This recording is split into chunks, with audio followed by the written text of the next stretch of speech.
जय गौ माता, जय गोपाल। मैं स्वामी ज्ञान स्वरूपानंद प्रिय गौ सेवा संस्थान से बोल रहा हूँ। ये हमने सन 2010 से गौ सेवा प्रारंभ किया।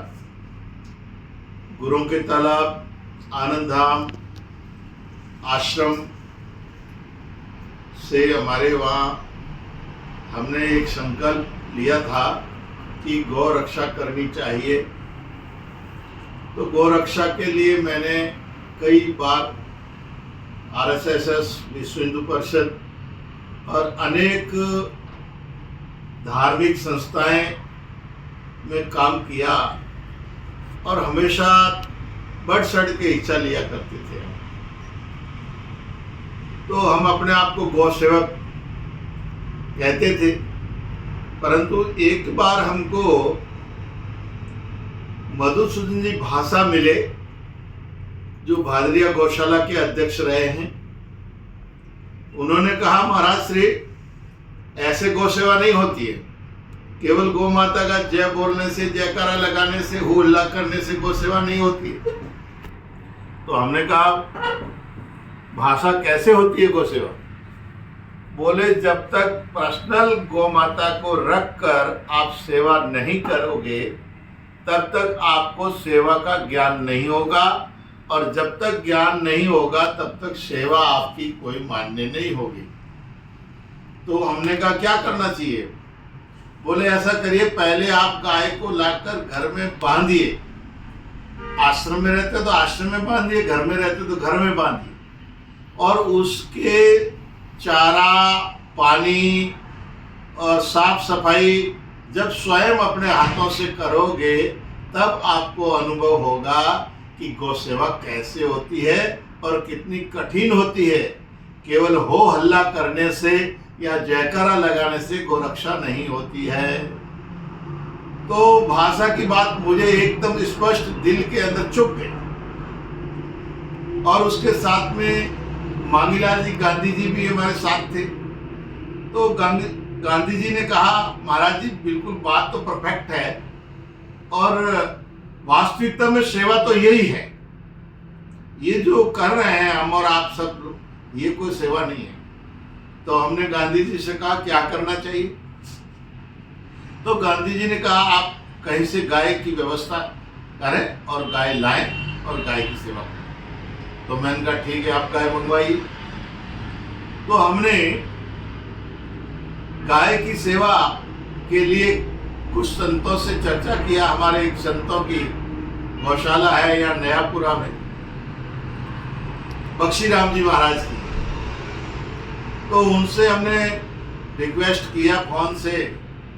तो उन्होंने यस किया कि आप गाय ले जाओ, हम सेवा में आपको गाय दे दें।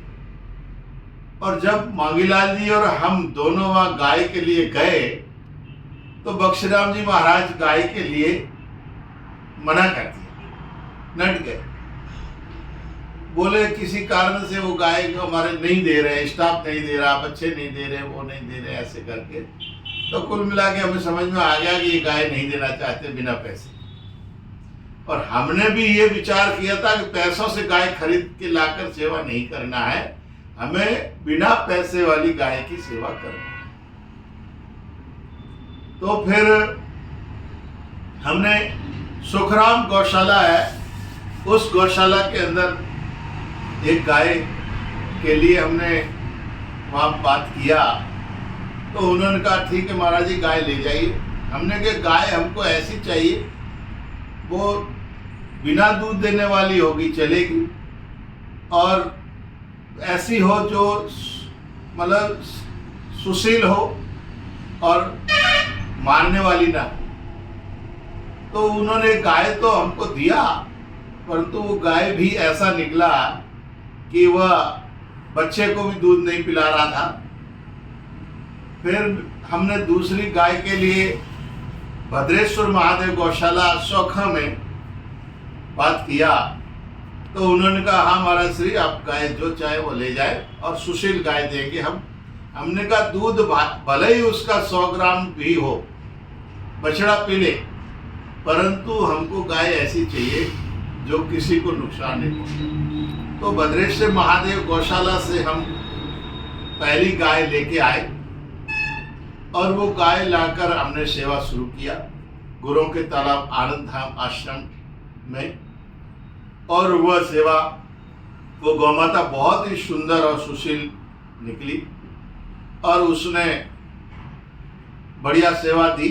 उसके बाद में फिर हमने दूसरी एक जो हमारे कामधेनु गौमाता है उसको हम लाए और सेवा चलती रही।